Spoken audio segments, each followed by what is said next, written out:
Bonjour à toi! Dans cette petite vidéo, laisse-moi te montrer la voix de Wandering Souls, les âmes errantes dans notre langue, un premier global manga français de Zélie-Han.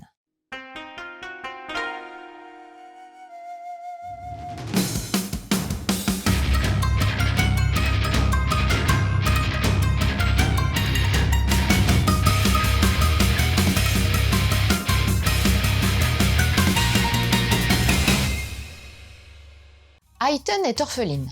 Elle vit isolée de sa tribu de chasseurs qui flippe un peu à cause de sa capacité étrange à communiquer avec les dépouilles d'animaux. Mais c'est quand elle fait une chute mortelle de la falaise et se régénère sous leurs yeux qu'elle les terrorise tellement qu'ils décident de la bannir.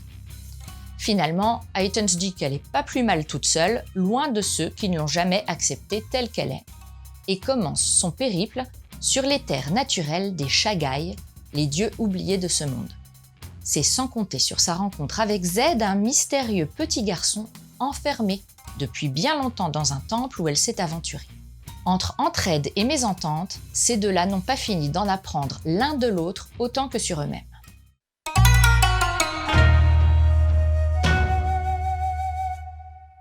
Zélie-Han fait preuve d'une jolie patte graphique. Ses publications couleurs sur les réseaux sociaux sont à la fois douces et poétiques, avec une belle mise en valeur de la nature et des paysages.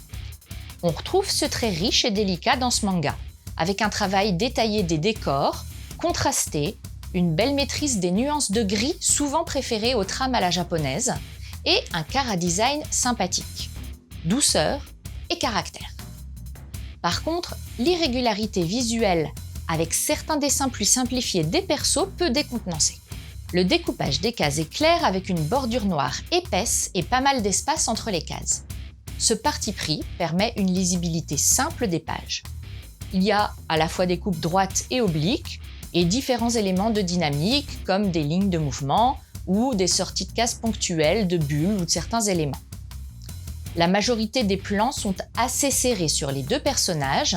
Et même s'il y a quelques cases plus larges permettant d'apprécier le décor et l'univers, on comprend bien par ce choix que le voyage le plus important des protagonistes est celui qui les conduit vers eux-mêmes. Wandering Souls est une nouvelle création originale des éditions H2T, qui devait initialement être lancée début mai, mais qui, comme de nombreux titres, a dû être repoussé suite au confinement. La jaquette est poétique, orientée sur Ayton au recto et Zed au verso. J'ai trouvé le lettrage du titre assez sympa dans l'esprit de l'univers développé par l'autrice, avec une incrustation habile de l'esprit corbeau auquel Ayton se raccroche lorsqu'elle se retrouve seule.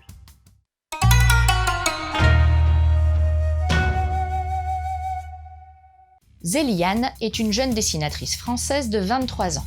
Originaire du Puy-en-Velay, elle a suivi un parcours artistique depuis l'enfance.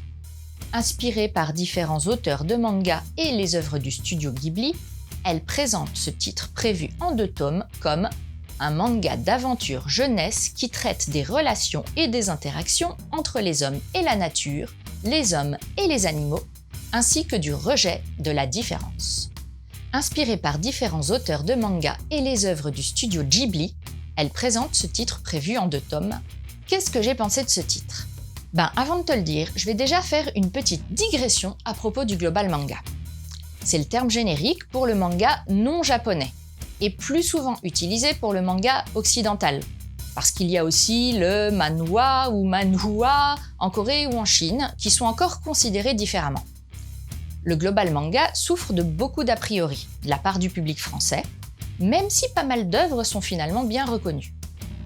Et bien que je ne sois pas une lectrice de manga de première heure, j'avoue que ma lecture de quelques titres occidentaux m'a déjà conduite à me forger aussi quelques préjugés. Alors que j'adore la BD européenne. Quand il s'agit de manga, et sans toujours savoir mettre le doigt sur le problème, je trouve qu'il manque souvent un truc dans la narration des auteurs de notre moitié du monde, quand je la compare à celle des auteurs asiatiques, et particulièrement des mangakas japonais. Faut dire que je me suis pris quelques claques à la lecture de mangas qui m'ont fait aimer des genres que j'évitais, comme la tranche de vie, à laquelle je ne trouve aucun intérêt, en roman comme en film, mais pour laquelle la subtilité de la narration à la japonaise a su me toucher, me captiver et m'émouvoir. Fin de l'aparté, et j'en reviens à Wandering Souls. Eh bien, au-delà de tous ces préjugés, ce petit titre tout frais est pour moi une réussite. Nos deux persos sont touchants, de par leurs particularités, leurs défauts et leurs blessures. Et leur voyage, tout autant intérieur que géographique, nous permet de les entrevoir, de les interpréter, de les voir grandir, tout en conservant à l'issue de ce tome bien des questions en suspens. Leur relation se développe également au fur et à mesure du déroulement de l'histoire. Et cette construction est habile et bien menée. Mais je t'en dirai pas plus sur ce point car c'est bien plus sympa si je te laisse le découvrir par toi-même. Les thématiques animistes et écologiques sont bien amenées sans tomber dans l'excès ou le cliché. Wandering Souls a pour moi un côté hors du temps qui peut évoquer des croyances, des références et des modes de vie ancrés dans la réalité de certaines cultures, sans pour autant se positionner dans un univers terrestre, réel et précis, ce qui prête à laisser vagabonder son imaginaire et à se laisser porter par sa poésie.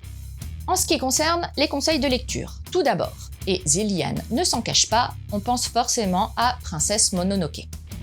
Est-il utile encore de présenter cet animé de Miyazaki Hayao au studio Ghibli ?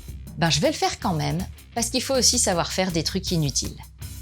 Blessé par un sanglier possédé par des démons, le jeune guerrier Hashtaka part à la recherche du dieu cerf qui seul pourra le défaire du sortilège qu'il touche. Son périple va le confronter à différents personnages, en particulier féminins, et à mesurer l'impact de l'homme sur la nature. Ensuite, je te propose un manga. Éline, la charmeuse de bêtes. Éline et sa mère sont liées au peuple de la brume, craint pour son savoir secret sur les bêtes sacrées. Jugée responsable de la mort d'un troupeau, sa mère est exécutée par les villageois. À l'instar d'Ayton, Éline va également entamer un périple initiatique et connaître un destin tumultueux et de nombreuses aventures. Et enfin, je te propose La Grande Rivière, roman jeunesse de Anne Rossi. On y rencontre ici aussi deux jeunes que le handicap ou la différence ont conduit à être rejetés dès l'heure, Grenouille et Arba. Ils vont faire leur voyage initiatique au fil de l'eau, en espérant atteindre le pays merveilleux dont le grand-père de Grenouille parlait tant. Et voilà, c'était Edaria, j'espère que cette petite chronique t'aura plu et donné envie de lire Wandering Souls. Je te laisse et continue de suivre la voie du manga.